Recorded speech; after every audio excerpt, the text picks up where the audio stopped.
ନମସ୍କାର ଦର୍ଶକ ବନ୍ଧୁ, ମୁଁ ପ୍ରଦୀପ ଆପଣମାନଙ୍କୁ ସ୍ୱାଗତ କରୁଛି ଆଜିର ଆଉ ଏକ ନୂଆ ଭିଡ଼ିଓରେ। ଦର୍ଶକ ବନ୍ଧୁ, ଆପଣମାନେ ସମସ୍ତେ ଜାଣିଥିବେ ନିର୍ବାଚନ କମିଶନଙ୍କ ଦ୍ୱାରା ବର୍ତ୍ତମାନ ଆମ ଓଡ଼ିଶାରେ ଏସ୍ଆଇର ପ୍ରଥମ ପର୍ଯ୍ୟାୟରେ ଯେଉଁ ବିଏଲ୍ଓ ମାନେ ରହିଛନ୍ତି ବା ବୁଥ୍ ଲେବୁଲ୍ ଅଫିସର ଆପଣମାନଙ୍କ ଘରକୁ ଭିଜିଟ୍ କରି ଆପଣମାନଙ୍କୁ ଗୋଟେ ଏନୁମେରେସନ୍ ଫର୍ମ ପ୍ରଦାନ କରୁଛନ୍ତି।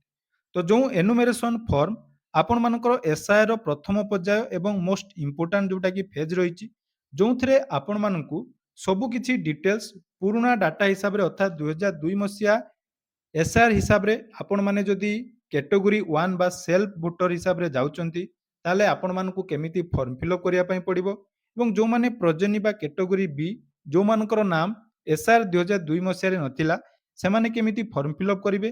ତା ସହିତ ମହିଳାମାନେ ଯେଉଁମାନେ ନୂଆ କରି ମ୍ୟାରେଜ୍ କରିଛନ୍ତି, ସେମାନଙ୍କର ଏସ୍ଆଇଆର୍ ଫର୍ମ ଫିଲ୍ଅପ୍ କେମିତି ତାଙ୍କର ବାପାଙ୍କ ଡାଟା ଅନୁସାରେ କରାଯିବ, ସେ ବିଷୟରେ ଅଲରେଡ଼ି ମୁଁ ଆପଣମାନଙ୍କ ସହିତ ଭିଡ଼ିଓ ସେୟାର କରିଥିଲି, ଯେଉଁଥିରେ କି ଆପଣମାନଙ୍କର ବହୁତ ସାରା କମେଣ୍ଟ ଥିଲା। ପ୍ରାୟତଃ ମ୍ୟାକ୍ସିମମ୍ କମେଣ୍ଟର ମୁଁ ରିପ୍ଲାଏ ଦେଇଛି ଏବଂ ଯେଉଁମାନେ ମୋତେ ଇନଷ୍ଟାଗ୍ରାମ ବା ଆପଣମାନଙ୍କର ଫେସବୁକ୍ରେ ମେସେଜ କରିଥିଲେ, ସେମାନଙ୍କୁ ମଧ୍ୟ ରିପ୍ଲାଏ ଦେଇଛି ଏବଂ କିଛି ଜଣଙ୍କ ସହିତ ମୁଁ କଣ୍ଟାକ୍ଟ ମଧ୍ୟ କରିଛି। ତେଣୁ ଏହିସବୁ ପରେ ଆପଣମାନଙ୍କର ଆହୁରି ଗୋଟିଏ ବହୁତ ଜଣଙ୍କର ଡାଉଟ୍ ରହୁଛି, ଯଦି ଆପଣମାନେ 2002 ମସିହା ଲିଷ୍ଟରେ ଆପଣମାନଙ୍କର ନାଁ ନାହିଁ, ତାହେଲେ ଆପଣମାନଙ୍କର ବାପା କିମ୍ବା ମାଆଙ୍କର ଡାଟା ହିସାବରେ ଆପଣମାନଙ୍କୁ ଫିଲ୍ଅପ୍ କରିବା ପାଇଁ କୁହାଯାଇଥିଲା। କିନ୍ତୁ ବହୁ ଜଣଙ୍କର କ'ଣ ହେଇଛି ନା ତାଙ୍କ ବାପା କିମ୍ବା ମାଆଙ୍କର ନାମ 2002 ମସିହା ଲିଷ୍ଟରେ ମଧ୍ୟ ନାହିଁ। ତେଣୁ ଯେଉଁମାନଙ୍କ ବାପା କିମ୍ବା ମାଆଙ୍କର ନାମ 2002 ମସିହା ଲିଷ୍ଟରେ ନାହିଁ, ସେମାନେ ବର୍ତ୍ତମାନ କେମିତି ଫିଲ୍ଅପ୍ କରିବେ? ତ ଆସନ୍ତୁ ସେ ବିଷୟରେ ଆଜିର ଏହି ଭିଡ଼ିଓରେ ସମ୍ପୂର୍ଣ୍ଣ ଡିଟେଲ୍ସ ଜାଣିବା। କେମିତି ଆପଣମାନଙ୍କର ଫର୍ମ ଫିଲ୍ଅପ୍ ହେବ ଏବଂ ଯଦି ବାପା କିମ୍ବା ମାଆଙ୍କର ନାମ ନାହିଁ, ଜେଜେବାପା ଜେଜେମାଆଙ୍କର ନାମ ଅଛି, ତାହେଲେ ସେଟା ଆପଣମାନେ କେମିତି ଫିଲ୍ଅପ୍ କରିବେ ଏବଂ ଯଦି ଜେଜେବାପା ଏବଂ ଜେଜେମାଆଙ୍କ ନାଁ ମଧ୍ୟ ନାହିଁ, ତାହେଲେ ଆପଣମାନଙ୍କର କେମିତି ଫିଲ୍ଅପ୍ କରାଯିବ, ସେ ବିଷୟରେ ଆସନ୍ତୁ ସମ୍ପୂର୍ଣ୍ଣ ଡିଟେଲ୍ସ ଜାଣିବେ। ତେଣୁ ଭିଡ଼ିଓଟି ନିହାତି ଆପଣମାନଙ୍କ ପାଇଁ ଇନଫର୍ମେଟିଭ୍ ରହିବ। ତା ପୂର୍ବରୁ ଯଦି ବର୍ତ୍ତମାନ ସୁଦ୍ଧା ଆପଣମାନେ ପୁରୁଣା 3ଟି ଭିଡ଼ିଓ ଦେଖିନାହାନ୍ତି, କାରଣ ବହୁତ ଜଣଙ୍କର ଡାଉଟ୍ ମଧ୍ୟ ସେଇ 3ଟା ଭିଡ଼ିଓରେ ଥିବ, ଯୋଉଟାକି ଆପଣମାନଙ୍କୁ ଡେସ୍କ୍ରିପସନ୍‌ରେ ତାର ଲିଙ୍କ୍ ମିଳିଯିବ। ଆପଣମାନେ ସେ ପୁରୁଣା ଭିଡ଼ିଓ ଦେଖି ଆପଣମାନେ ଯେଉଁ କ୍ୟାଟେଗୋରୀରେ ଯାଉଛନ୍ତି, ତାହା ଆପଣମାନେ ଫିଲ୍ଅପ୍ କରିପାରିବେ। ତା ପୂର୍ବରୁ ଯଦି ଚ୍ୟାନେଲକୁ ପ୍ରଥମ ଥର ଭିଜିଟ୍ କରୁଛନ୍ତି, ଭିଡ଼ିଓକୁ ଲାଇକ୍ କରିବେ, ଚ୍ୟାନେଲକୁ ସବସ୍କ୍ରାଇବ୍ କରିବା ସହିତ ପାଖରେ ଥିବା ବେଲ୍ ଆଇକନ୍‌କୁ କ୍ଲିକ୍ କରି ଅଲ୍‌ରେ ସେଟ୍ କରିଦେବେ। ତ ଦେଖନ୍ତୁ, ଏସ୍ଆଇର ଯେଉଁ ଏନୁମେରେସନ୍ ଫର୍ମ ଫିଲ୍ଅପ୍ କରିବା, ସେଇଟା କିଛି ବଡ଼ କଥା ନୁହେଁ। ଆପଣମାନେ ଯଦି ସଠିକ୍ ଭାବରେ ବୁଝୁଛନ୍ତି ଏବଂ କ'ଣ କ'ଣ ପ୍ରୋସେସ୍ ଜାଣୁଛନ୍ତି, ତାହେଲେ ଇଜିଲି ଆପଣମାନେ ନିଜେ କରିବା ସହିତ ଆପଣମାନଙ୍କର ପରିବାରର ସମସ୍ତଙ୍କର କରାଇବେ ଏବଂ ଆପଣମାନଙ୍କର ସାହି ପଡ଼ିଶା ଯିଏ ବି ଏସ୍ଆଇଆର୍ ଫର୍ମ ଫିଲ୍ଅପ୍ କରୁନାହାନ୍ତି ବା କରିପାରୁନାହାନ୍ତି, ତାଙ୍କୁ ମଧ୍ୟ ଆପଣମାନେ ସାହାଯ୍ୟ କରିବେ। କାରଣ ଦେଖନ୍ତୁ, ପୁରା ଏରିଆରେ ଯଦି ଆମେ ଦେଖିବା, ଜଣେ ବିଏଲ୍‌ଓ ରହିଛନ୍ତି, ତ ଜଣେ ବିଏଲ୍‌ଓଙ୍କ ଅଣ୍ଡରରେ ମ୍ୟାକ୍ସିମମ୍ ବହୁତ ସାରା ଆପଣମାନଙ୍କର ଯୋଉଟାକି ଏସ୍ଆଇଆର୍ ଫର୍ମ ରହିଛି। ତ ଯଦି ଜଣେ ସିଏ ଯଦି ସମସ୍ତଙ୍କର ଫର୍ମ ଫିଲ୍ଅପ୍ କରିବେ, ତାହେଲେ ହୁଏତ ତାଙ୍କ ପାଇଁ କାମଟି ଟିକେ କଠିନ ହୋଇଯିବ। ତେଣୁ ଆମେ ଚେଷ୍ଟା କରିବା କେମିତି ଆମ ଆଡ଼ୁ ବିଏଲ୍‌ଓଙ୍କର କମ୍ ସାହାଯ୍ୟ ନେଇ ଆମେ ନିଜର ଫର୍ମଟି ଫିଲ୍ଅପ୍ କରିପାରିବା। ଏବେ ଆସନ୍ତୁ ଆଜିର ଯେଉଁ ମୁଖ୍ୟ ଟପିକ୍, ଯଦି ଆମ ନାଁ 2002 ମସିହା ଲିଷ୍ଟରେ ନାହିଁ ବା ଆମର ବାପା କିମ୍ବା ମାଆଙ୍କର ନାମ ମଧ୍ୟ 2002 ମସିହା ଲିଷ୍ଟରେ ନାହିଁ, ତାହେଲେ ବର୍ତ୍ତମାନ ଆପଣମାନଙ୍କର ଫର୍ମଟା କେମିତି ଫିଲ୍ଅପ୍ କରାଯିବ? ତ ଦେଖନ୍ତୁ, ଏଇଟା ରହିଛି ଆପଣମାନଙ୍କର ଏସ୍ଆଇଆର୍ ଫର୍ମ। ଏସ୍ଆଇଆର୍ ଫର୍ମରେ ଯେଉଁମାନଙ୍କର ନାମ ନାହିଁ, ତ ଯେଉଁମାନଙ୍କର ତ ଅଛି 2002 ମସିହା ଏସ୍ଆଇଆର୍ ଲିଷ୍ଟରେ ନାଁ ଅଛି, ସେମାନେ ତ ଏଇଟା ଅଟୋମେଟିକ୍ ପୁରୁଣା ଲିଷ୍ଟ ହିସାବରେ ଫିଲ୍ଅପ୍ କରିପାରିବେ। ସେ ବିଷୟରେ ମୁଁ ଆଉ କିଛି ଏକ୍ସଟ୍ରା କହୁନାହିଁ। ଯେଉଁମାନେ ବି ଫାଷ୍ଟ ଟାଇମ୍ ଏଇ ଭିଡ଼ିଓଟି ଦେଖୁଛନ୍ତି, ସେମାନେ ଡେସ୍କ୍ରିପସନ୍‌ରେ ପୁରୁଣା ଭିଡ଼ିଓ ଗୁଡ଼ିକ ଦେଖିପାରିବେ। ତେଣୁ ଯେଉଁମାନଙ୍କର ନାମ 2002 ମସିହା ଲିଷ୍ଟରେ ଅଛି, ସେମାନେ ଏଇପଟ ଆମର ଲେଫ୍ଟ ସାଇଡ଼୍‌ଟା ଫିଲ୍ଅପ୍ କରିବେ ଏବଂ ତାଙ୍କର ଲାଷ୍ଟର ଯେଉଁ ଡାଟାଟି ରହିଛି, ସେଇଟା ଆପଣମାନେ ବର୍ତ୍ତମାନ ହିସାବରେ ଦେଇଦେବେ। ତେଣୁ ଯେଉଁମାନଙ୍କର ନାମ 2002 ମସିହା ଲିଷ୍ଟରେ ନାହିଁ, ସେମାନଙ୍କୁ କୁହାଯାଇଥିଲା ତାଙ୍କର ଯେଉଁ ଫ୍ୟାମିଲି ମେମ୍ବର ଯେଉଁମାନଙ୍କ ନାଁ 2002 ମସିହାରେ ଥିଲା, ପ୍ରଥମେ ଆପଣମାନଙ୍କର କ'ଣ ରହୁଛନ୍ତି ନା ତାଙ୍କର ବାପା ବା ତାଙ୍କର ମା। ତ ବାପା କିମ୍ବା ମାଆଙ୍କର ନାଁ ମଧ୍ୟ ଯଦି ଲିଷ୍ଟରେ ନାହିଁ, ତାହେଲେ ସେମାନେ କ'ଣ କରିବେ, ତାଙ୍କର ଉପର ପିଢ଼ି ଯୋଉଟାକି ଜେଜେବାପା ବା ଜେଜେମା, ମନେ ରଖନ୍ତୁ ଜେଜେବାପା ବା ଜେଜେମାଙ୍କର ଡାଟା ହିସାବରେ ଏଠି ଆପଣମାନଙ୍କୁ ଦେବେ। ତେଣୁ ଯଦି ବାପା କିମ୍ବା ମାଆଙ୍କ ନାମ ଏଠି ଆପଣମାନଙ୍କର ନଥିଲା ସେ ସମୟରେ, ତେଣୁ ଆପଣମାନେ କ'ଣ କରିବେ, ଏସ୍ଆଇଆର୍‌ର ପୁରୁଣା ଲିଷ୍ଟରେ ଆପଣମାନେ ନିଜ ଜେଜେବାପା ଏବଂ ଜେଜେମାଙ୍କର ନାଁ ଖୋଜିବେ। ତ ଲିଷ୍ଟରେ କେମିତି ନାଁ ଖୋଜାଯାଏ, ସେ ବିଷୟରେ ମଧ୍ୟ ମୁଁ ଆପଣମାନଙ୍କୁ ଅଲରେଡ଼ି ଭିଡ଼ିଓ ବନେଇ ଦେଇଛି।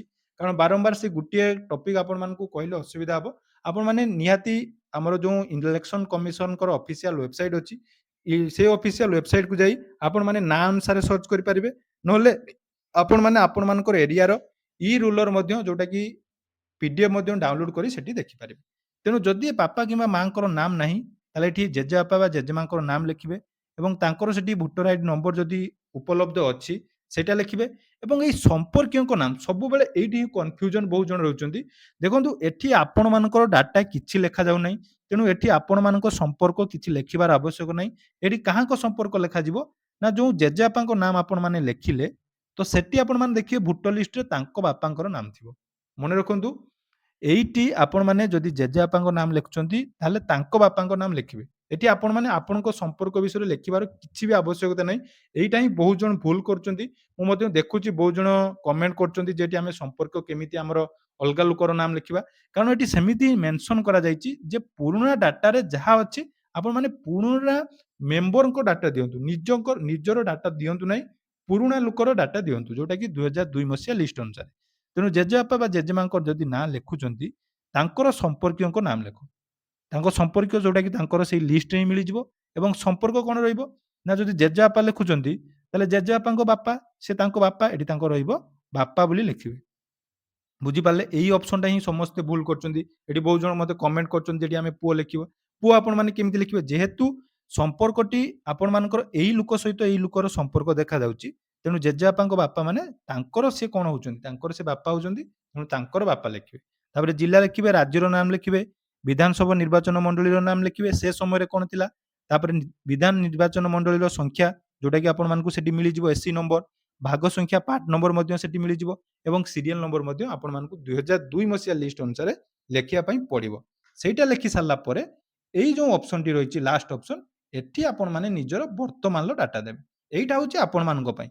କିନ୍ତୁ ପୂର୍ବ ଦୁଇଟା ଯୋଉଟା ଗଲା, ସେଇଟା ଆପଣମାନଙ୍କ ପାଇଁ ନୁହେଁ। ଯେହେତୁ ଆପଣମାନଙ୍କର ନାଁ 2002 ମସିହା ଲିଷ୍ଟରେ ନଥିଲା। ତେଣୁ ଏଇଟା ହିଁ ଆପଣମାନଙ୍କର ମେନ୍ କନଫ୍ୟୁଜନ ହଉଛି। ତେଣୁ ଏଠି ଆପଣମାନେ ନିଜ ଡିଟେଲ୍ସ ଲେଖିବେ। ଯେମିତିକି ଆପଣମାନଙ୍କର ଆଉ ବହୁତ ଜଣ କମେଣ୍ଟ କରୁଥିଲେ ଯେ ଆମର ନାଁ ଭୁଲ ଅଛି। ଆମେ ଏଠି ତ ନାଁ ମେନସନ କରିବାର କିଛି ନାହିଁ। ତ ଆମେ କେମିତି ନାଁକୁ ଠିକ କରିବା? ଦେଖନ୍ତୁ ଏଇଠି ଯୋଉ ଲିଷ୍ଟରେ ନାଁ ଆସିଛି ଆପଣଙ୍କର, ଏଇ ଜାଗାରେ ଯୋଉ ଆପଣମାନଙ୍କର ନାଁ ଆସିଥିବ, ଏଇଟା ହେଲା ଆପଣମାନଙ୍କ ରିସେଣ୍ଟ ଭୋଟର ଆଇଡିର ନାଁ। ତେଣୁ ସେଇ ନାଁକୁ ଆପଣମାନେ ଯଦି ଚେଞ୍ଜେସ୍ କରିବା ପାଇଁ ଚାହୁଁଛନ୍ତି, ତାହେଲେ ବିଏଲ୍‌ଓଙ୍କ ସହିତ ଆପଣମାନଙ୍କୁ କଣ୍ଟାକ୍ଟ କରିବା ପାଇଁ ପଡ଼ିବ ଏବଂ ତାଙ୍କର ଯୋଉ ଫର୍ମ ରହିଛି ଫର୍ମ 8 ସେଟା ଆପଣମାନଙ୍କୁ ଫିଲ୍ଅପ୍ କରି ଦେବା ପାଇଁ ପଡ଼ିବ। ଯାହାଦ୍ୱାରା କି ନାମର କରେକ୍ସନ ହେଇପାରିବ।